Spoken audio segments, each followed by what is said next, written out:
உலகெங்கும் உள்ள தமிழ் மக்களுக்கு ஜோதிட சேவையில் சேலம் ஜோதிட ஆராய்ச்சியாளர்கள் சங்கம். தமிழ் உலகின் ஜோதிட ஜோதி Salem online astro TV.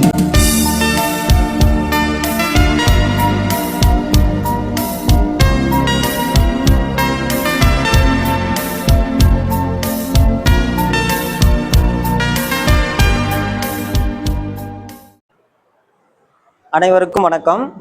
Salem ஜோதிட ஆராய்ச்சியாளர்கள் நல சங்கத்தினுடைய 17வது மாதாந்திர கருத்தரங்க நிகழ்ச்சியில் சின்ன சேலம் சீனிவாசன் ஐயா அவர்கள் கொள்ளையடிப்பதில் வல்லமை காட்டும் கிரகங்கள் தலைப்புல பேச போறாரு. ஐயாவோட உரையை, விளக்கமான ஜோதிட உரையை சிறப்பாக வழங்கும்படி அவரை வருக வருக என்று அன்போடு வரவேற்கின்றோம்.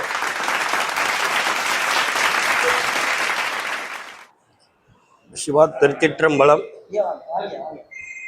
எல்லாம் வல்ல ஞானமே வடிவமான விநாயகப் பெருமானுடைய திருவடிகளை மனமை மொழிகளால் வணங்கி சேலம் ஜோதிட ஆராய்ச்சியாளர் நலசங்கத்தின் கௌரவ தலைவர், பொருளாளர், செயலாளர் அனைவருக்கும் அடியனுடைய பணிவான காலை வணக்கங்களை தெரிவித்துக் கொண்டு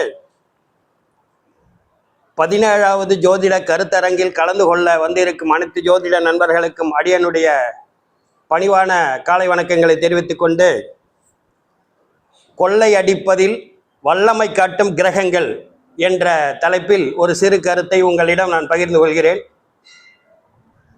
அதாவது பட்டுக்கோட்டை கல்யாண சுந்தரம் ஐயா அவர்கள் வைர வரிகள் அவருடைய பாடலில் என்ன பண்ணியிருக்காரு அப்படின்னீங்கன்னா,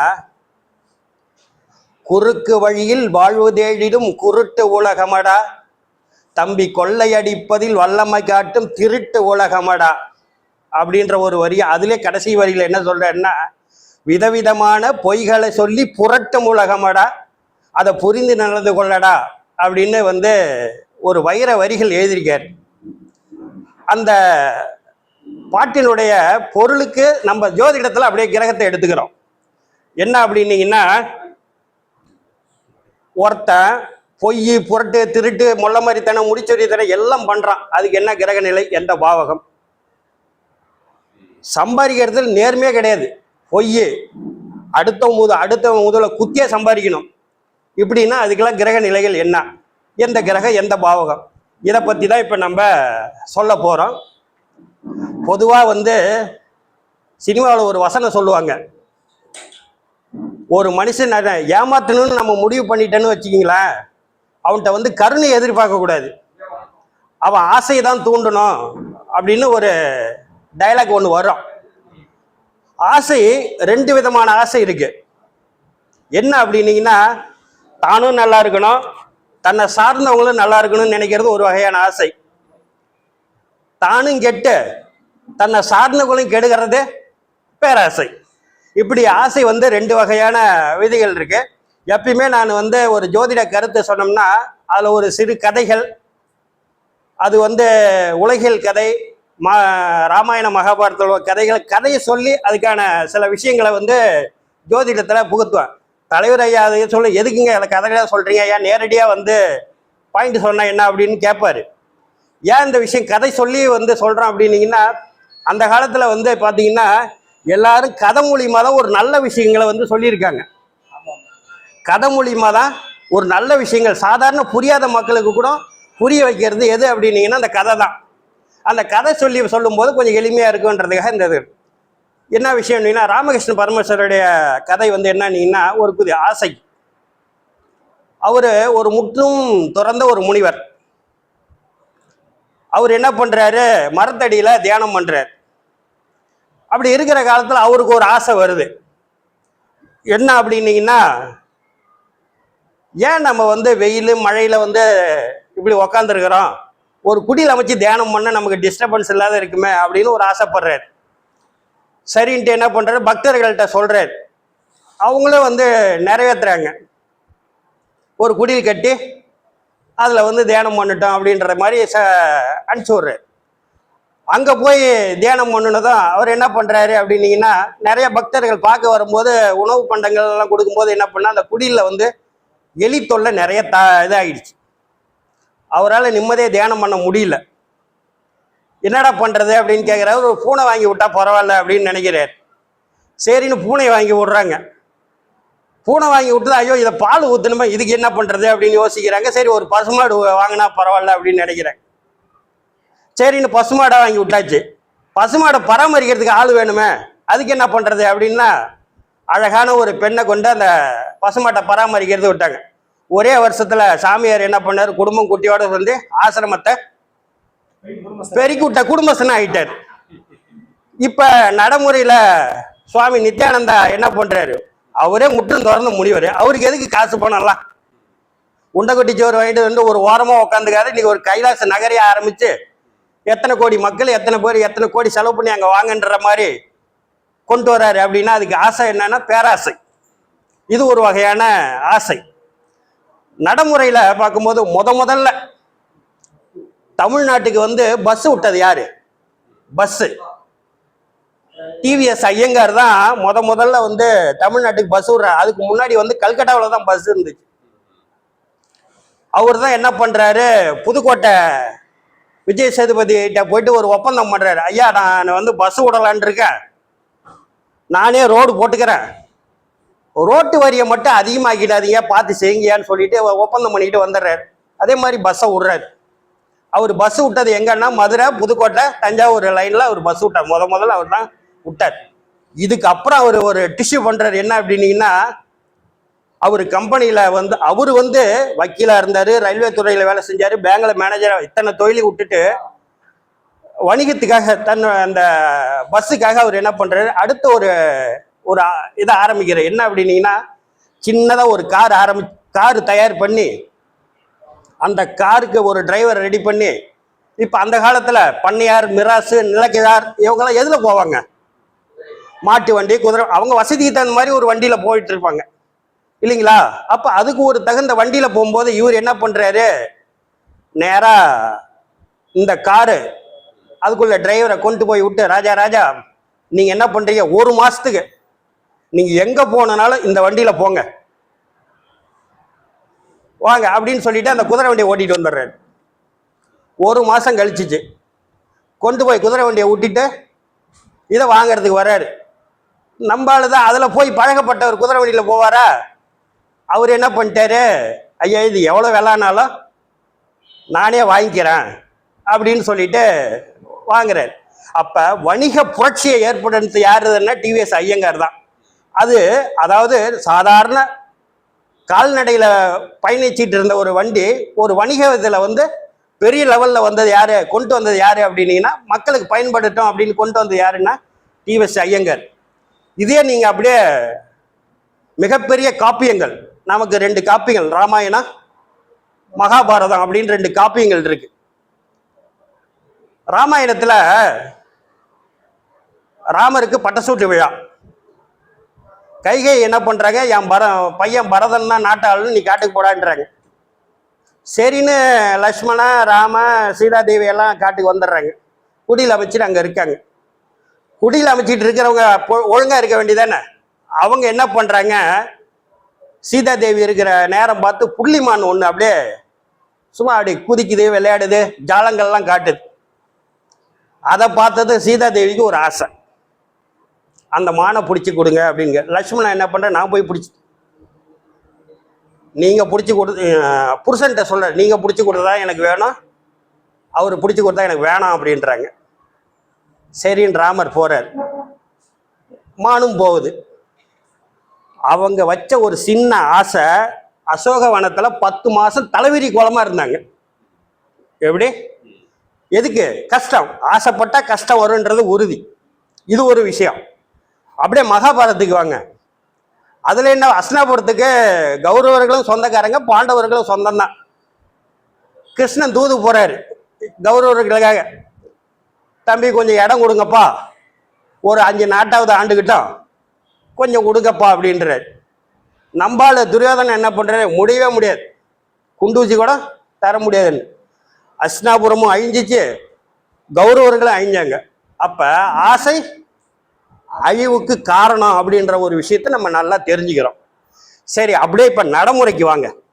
இப்ப நடைமுறையில ஒரு டிவி சேனல் திறக்கிறீங்க, ஆன் பண்றீங்க, உடனே பாத்தீங்கன்னா திங்கள் செவ்வாய் புதன் வியாழன் வெள்ளி சனி ஒரே வாரத்தில் பிரபஞ்ச அழகை கூட்டும் பேரன் லவ்லி அப்படின்றான். யாராவது பேரன் லவ்லி தடவி பேரழகி ஆயிருக்காங்களா? ஆயிருக்காங்களா ஐயா? யாராவது ஒரே வாரத்தில் பேரழகி அப்படின்ற மாதிரி ஒரு விளம்பரத்தை கொடுக்குறான். பார்த்ததான் அதையும் நம்பி நம்ம வாங்கி பூசுறோம். யாராவது பிரபஞ்ச பேரழகி ஆயிருக்கமா? இல்லை. அதே அதுல அதாவது 2017 கபீர் யாதவ் அப்படின்ற ஒரு பெண்ணு 5 ஸ்டேட்டுக்கு பேரழகியா வந்தாங்க. 5 மாநிலத்துக்கு பேரழகியா வந்தாங்க. அவங்கள்ட்ட போயிட்டு கேட்குறேன், சினிமா ப்ரொடியூசர்லாம் என் படத்துக்கு நடிக்க வாங்கன்னா கோடிக்கணக்கில் பணத்தை கொட்டி கூப்பிடுறாங்க. அதே மாதிரி மாடலிங் விளம்பரத்தில் அவங்க என்ன பண்ணுறாங்க, என் இதுக்கு விளம்பரம் நடிக்குவாங்க, பல கோடி ரூபாய் நான் தரேன் அப்படின்றாங்க. அந்த அம்மா ஒரே ஒரு முடிவு எடுத்தாங்க, 2க்குமே போகல. போட்டித் தேர்வில் எழுதி IAS அதிகாரி ஆகி இராணுவத்தில் தலைமை பதவியில் போய் உட்காண்டாங்க 2017. அப்போ ஒரு மனிதனுடைய ஆசை ஒரு மனித சமூகத்துக்கே இதுபடுது அப்படின்றது இது ஒரு ஆசையாக நம்ம படிப்படியும். இன்னொரு ஆசை நம்ம படிக்கிறோம். பேஸ்ட் பாருங்க, உடனே ஒரு பேஸ்ட் வளர்க்கனா பொண்ணு கட்டி பிடிக்கிற மாதிரி விளம்பரத்தை காட்டுறான். எதையாவது நடைமுறை சாத்தியமாங்களா? ஏதாவது சம்மந்தம் இருக்கா பார்த்தீங்களா? அந்த மாதிரியான விளம்பரங்கள்லாம் நம்ம பார்க்குறோம். இதை விட கொடுமையான விளம்பரம் என்னன்னா, இந்த மனை விற்பனை இதில் அவங்க விளம்பரம் கொடுப்பாங்க. இப்போ புத்தரகவுண்டம்பாளையம் முருகன் கோயில் அருகில் வீட்டு மனை விற்பனைக்கு உள்ளது. காலால் 2 அடி தோண்டினால் தண்ணி வரும். காம்பவுண்டு சேர் ஏறி பார்த்தால் காலேஜ் தெரியும். வீட்டு அருகில் பஸ் வரும் அப்படின்னு நம்பி முதல்ல போட்டு போய் இடத்த பார்த்தோம்னா நாம் வாங்குற இடத்துக்கும் இவங்க சொல்ற சத்துக்கு சம்மந்தமே இருக்கு. அப்ப இதெல்லாம் என்ன இது? அப்ப இந்த மாதிரியான ஒரு விஷயங்கள்லாம் நம்ம ஒரு மனிதனுடைய ஆசையை தூண்டி அவனுடைய பேரழிவுக்கு கொண்டு போறதுக்கான விஷயங்கள்லாம் நிறைய நடக்கு அப்படின்ற மாதிரியான ஒரு விஷயங்கள். இப்ப நம்ம அப்படியே ஜோதிடத்துக்கு வர்றோம். நாம் ஏமாத்துறோம், பொய் புரட்டு திருட்டு முள்ள மாதிரித்தனம், நம்பிக்கை நாணயம் இல்லாதது, துரோகம், இதுக்கெல்லாம் கிரகங்கள் அப்படின்னு பார்த்தீங்கன்னா பொதுவாக நம்ம ஏமாறுறோம் அப்படின்னு வச்சுங்களேன். லக்னாதிபதி 6ஆம் அதிபதி ராகு, இவங்க லக்னத்தை தவிர மீதி எந்த இடத்துல இணைஞ்சிருந்தாலும் ஏதோ ஒரு சூழ்நிலை ஏமாந்துரும். இதுதான் கான்செப்ட். இப்போ அப்படியே ஒவ்வொரு இதுக்காக நம்ம பார்க்குறோம். இப்போ எப்படி நம்ம ஏமாத்துறோம் அப்படின்றதுக்கு ஒரு விஷயம். லக்னாதிபதியே 8ஆம் அதிபதியா வர்றாரு. அவர் 2ஆம் இடத்துல உட்காருன்னு வச்சுக்க, அவனுடைய வாக்கு பொய் சொல்றது, திருடுறது, போக்கமாரித்தனம் பண்றது, போக்கரத்தனம் பண்றது, இதெல்லாம் இருக்கும். அதே லக்னாதிபதி 2ஆம் இடத்துல அந்த வீட்டு அதிபதி பலம் குறைஞ்சிட்டாருன்னு வச்சுங்க, நீசமாயிட்டாருன்னு வச்சுங்க, அவனுக்கிட்டையும் பார்த்தீங்கன்னா உண்மை, நேர்மை, உழைப்பு எதுவுமே இருக்கு. அடுத்தவங்களோட சவாரி பண்றதே அவனுடைய குறிக்கோளா இருக்கும். இந்த மாதிரியான ஒரு விஷயங்கள்லாம் இருக்கும்.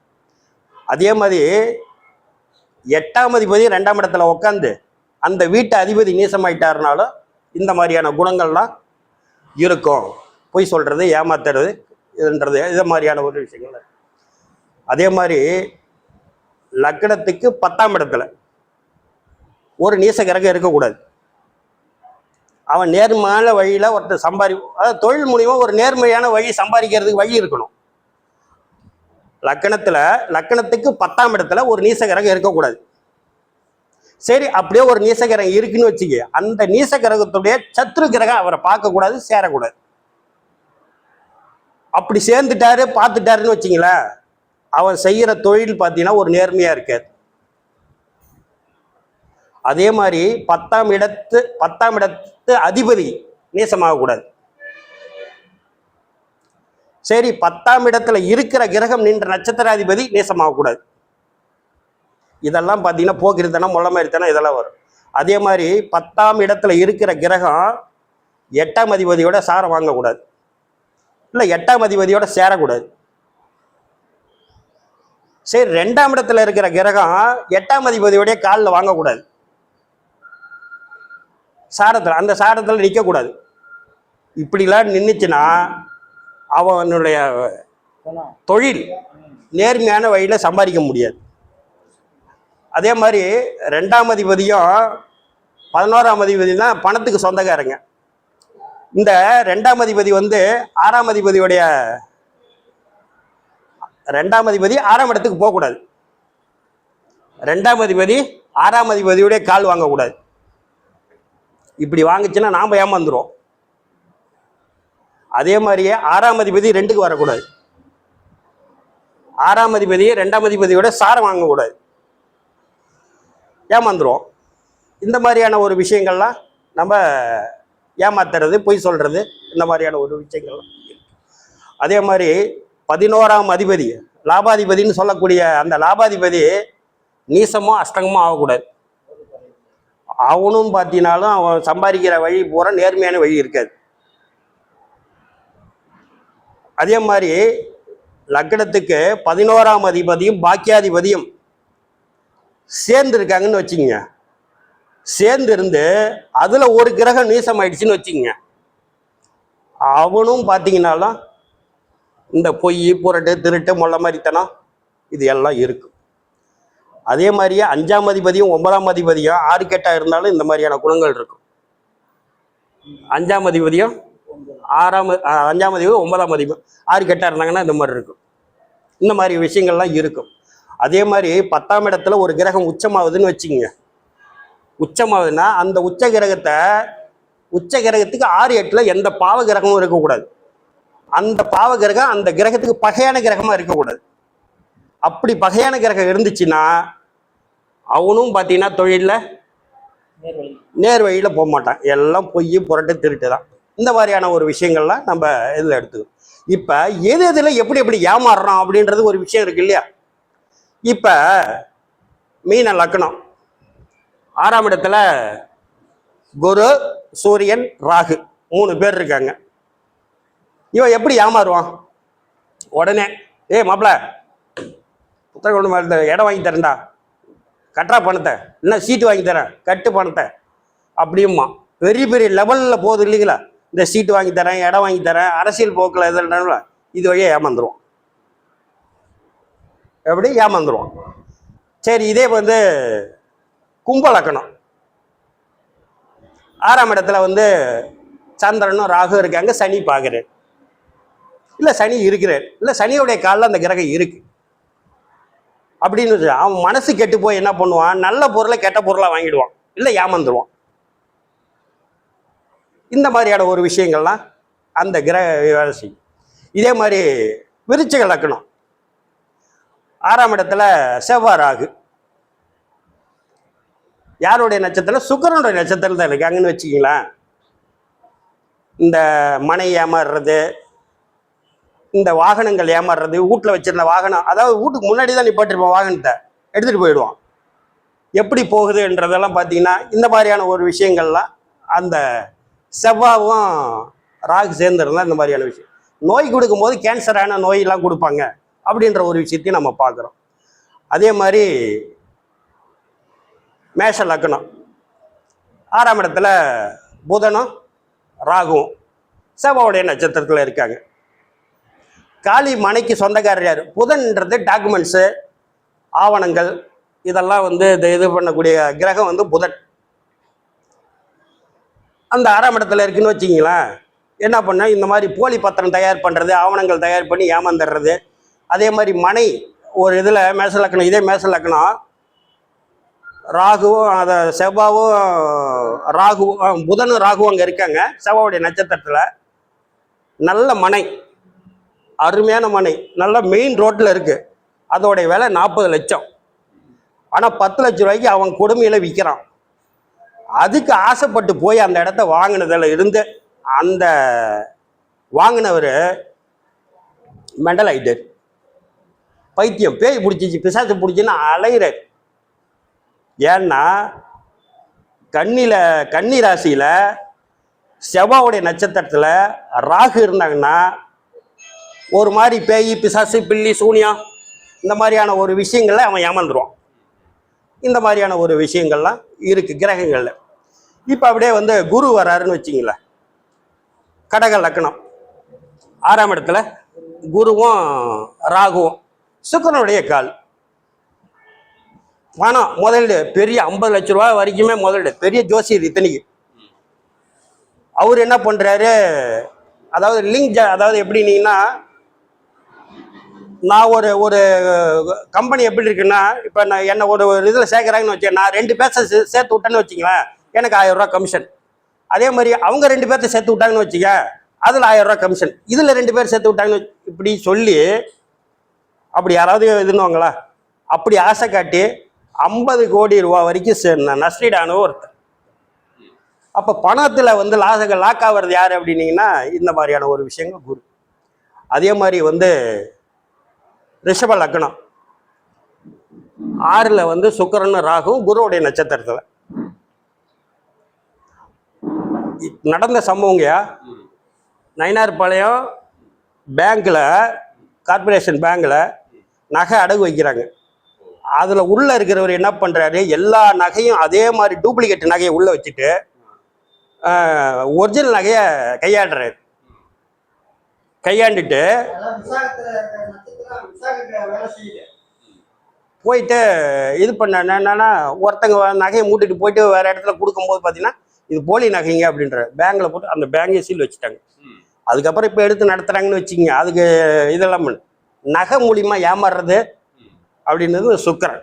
நகை, ஆடை, ஆபரணம், இந்த மாதிரியான ஒரு விஷயங்களை ஏமாறுறது, இந்த மாதிரியான. இதே வந்து சிம்ம லக்னம் 6ஆம் இடத்துல சனியும் ராகு சூரியனுடைய நட்சத்திரத்தில். பொதுவா அதாவது சனின்றது லேபர் இல்லைங்களா. அவங்க என்ன அந்த ஒரு இடத்துல வேலை செஞ்சாங்கன்னா, அந்த முதலாளி தம்பி நீ தான்பா தங்கம், இதை பார்த்துக்கினா அவன் உயிரை கொடுத்தாவது அந்த இடத்துல வேலை செய்வான். ஆனால் அவனுக்கு உரிய ஊதியம் கிடைக்காது. அவனை ஏமாற்றுவாங்க, அவனுக்கு ஒரு ஊதியம் கிடைக்காது. இப்படி ஏமாத்துறதுல இந்த மாதிரி ஏமாத்துவா அவனுக்கு தகுந்த இது கிடைக்காது. இது மாதிரி ஒவ்வொரு கிரகத்துக்கும் இந்த மாதிரியான ஒரு சரி. இதெல்லாம் வந்து நெகட்டிவா இருக்க, ஒரு பாசிட்டிவா என்ன விஷயம் இருக்குன்னா, பொதுவா 2ஆம் இடத்துல வந்து லக்னாதிபதி 2ஆம் இடத்துல இருக்காருன்னு வச்சுக்கங்க, நல்லா பேசுவோம். அதாவது சுபகிரகங்களுடைய பார்வை பாக்கியாதிபதியுடைய கால், பஞ்சமாதிபதியுடைய காலில் இருந்தாருன்னா அவன் வந்து நல்லா பேசுவான். அவனுடைய பேச்சில எல்லாரும் கேட்பாங்க. அதே மாதிரி 2ஆம் அதிபதி 3ஆம் இடத்துல இருந்து 9ஆம் அதிபதி பார்க்குறாரோ, இல்லை 9ஆம் அதிபதி சாரத்தில் இருக்காரோ, இல்லை 9ஆம் அதிபதி சேர்ந்து இருக்காரோன்னு வச்சுக்கோங்க, இந்த உலகமே அவன் பேச்சை கேட்கும். அவனுக்கு அடிமை அவன் பேச்சுக்கு. இன்னைக்கு எத்தனையோ பேர் பேச்சாளர்கள் நம்ம பார்க்குறோம். ஒரு பேச்சுக்கு ஒருத்தங்க அடிமையாக வராங்க அப்படின்னீங்கன்னா, 2ஆம் இடத்த அதிபதி 3ஆம் இடத்துல போதே 9ஆம் அதிபதியோட தொடர்பு கொண்டாலும் அவனுடைய பேச்சில் அந்த உலகமே மயங்கும். சரி, 2ஆம் இடத்துல வளர்பெரு சந்திரன் இருக்காருன்னு வச்சுங்க, அந்த 2ஆம் அதிபதி அந்த சந்திரனை பார்க்குறாருன்னு வச்சுங்க, அவனுடைய ஒவ்வொரு வாக்கு தெய்வ வாக்கு. அவன் சொன்னா அப்பீல் கிடையாது. அப்ப இந்த மாதிரியான ஒரு விஷயங்கள் 2ஆம் இடத்துல அந்த 2ஆம் அதிபதி. அதே மாதிரி 2ஆம் அதிபதி கேந்திர திரிகோணங்கள்ல இருந்தாருன்னா நல்லவனா இருப்பான், நல்ல வழியில சம்பாதிப்பான், நியாயமா பேசுவான். அதே 2ஆம் அதிபதி 8ஆம் அதிபதி சாரமோ 12ஆம் அதிபதி சாரமோ வாங்கிட்டாருன்னு வச்சுக்கோங்க, முடிஞ்சு ஸ்டார்ட். இந்த மாதிரியான ஒரு விஷயங்கள். அதே மாதிரி லாபாதிபதி வந்து ஒரு லக்கணத்துக்கு லாபாதிபதி வந்து புஷ்கர நவாம்சம் அப்படின்ற ஒரு அம்சத்தில் உட்காந்துட்டாருன்னு வச்சுக்கோங்க, அவனுக்கு பணம் கொழிக்கும், அவன் நேர்மையான வழியில் சம்பாதிக்கக்கூடிய ஒரு வாய்ப்பும் கிடைக்கும். அதே மாதிரி பாக்கியாதிபதியும் பஞ்சமாதிபதியும் ஒரு ஜாதக 2 பேரும் சேர்ந்து நல்ல லக்ன சுபர், இயற்கை சுபர் யாராவது பார்த்துட்டாங்கன்னு வச்சுக்கோங்க, அவங்களுடைய இதுவும் நல்லா இருக்கும். அதே மாதிரி 11ஆம் அதிபதியும் பாக்கியாதிபதி சேர்ந்து ஒரு இடத்துல இருக்காங்கன்னு வச்சுக்கோங்க, அவங்களும் ஒரு நியாயமான முறையில் பேசுவாங்க, நியாய முறையில் சம்பாதிப்பாங்க, நியாயமான முறையில் தன்னுடைய வருமானத்தை ஈட்டுவாங்க. இப்படின்னு ஒவ்வொரு கிரகமும் எப்படி நம்ம ஏமாத்துறோம், குறுக்கு வழியில் எப்படி சம்பாதிக்கிறோன்றதுக்கு இந்த மாதிரியான கிரக அமைப்புகள்லாம் இருக்கு அப்படின்னு சொல்லி, அதாவது ஒரு திரைப்பட பாடலில் வந்து நம்ம என்ன சொல்கிறோன்னா, ஆசை கோபம் களவு கொள்பவன் பேச தெரிந்த மிருகம். அப்ப இந்த ஆசை கோபம் களவுலாம் ஒருத்தன் இருந்தனா அவன் பேச தெரிந்த மிருகம் அப்படின்ற ஒரு விஷயத்தையும் ஒரு கவிஞர் தான் பதிவு பண்ணியிருக்காரு. அதே மாதிரி இன்னொரு கவிஞர் என்ன சொல்லியிருக்காரு அப்படின்னீங்கன்னா, அன்பில் வாழும் இதயம் தன்னை தெய்வம் கண்டால் வணங்கும். எப்படி? அன்பில் வாழும் இதயம் தன்னை தெய்வம் கண்டால் வணங்கும். ஆசை இல்லா மனிதன் தன்னை துன்பம் எங்கே நெருங்கும். ஆசை இல்லாத மனுஷன்ட்ட துன்பம் இருக்குமா? நம்ம நித்யானந்த மாதிரி பண்ணா என்ன பண்ணும்? பொன்னில் இன்பம் புகழில் இன்பம் என்றே நெஞ்சம் மயங்கும். பூவை போல சிரிக்கும் உன்னை கண்டால் உண்மை விளங்கும். சிரித்து வாழ வேண்டும் பிற சிரிக்க வாழ்ந்திடாதே. உழைத்து வாழ வேண்டும் பிறர் உழைப்பில் வாழ்ந்திடாதே. அதாவது சிரித்து உழைத்து வாழ வேண்டும் என்று சொல்லி வாய்ப்பளித்த சேலம் ஜோதிட ஆராய்ச்சியாளர் நல சங்கத்திற்கு ஒரு நன்றியை தெரிவித்துக் கொள்கிறேன். நன்றி, வணக்கம். ஐயா அவருடைய உரை எப்போதும் கவிதை நயம்தான். அதாவது தெய்வீக மனம் கமலம்னு சொல்லுவாங்கல்ல, அது போல என்னன்னா இலக்கிய மனம் கவனம் உரை தான் ஐயாவோட உரை எப்பவுமே. ஐயா வந்து உதாரண ஜாதகங்கள் கொடுத்தா கூட உண்மையான ஜாதகங்களை அந்த கிரகங்களை ஆய்வு செய்து அந்த அந்த சூழலுக்கு பொருந்துற மாதிரி எடுத்து விளக்கம் சொல்லியிருந்தாரு. ஐயாவோட இனிய உரையை பாராட்டி நமது சங்கத்தினுடைய பொருளாளர் ஐயா அவர்கள் இவருக்கு பொன்னாடை பற்றி கௌரவிக்கும்படி கேட்டுக்கொள்கிறோம்.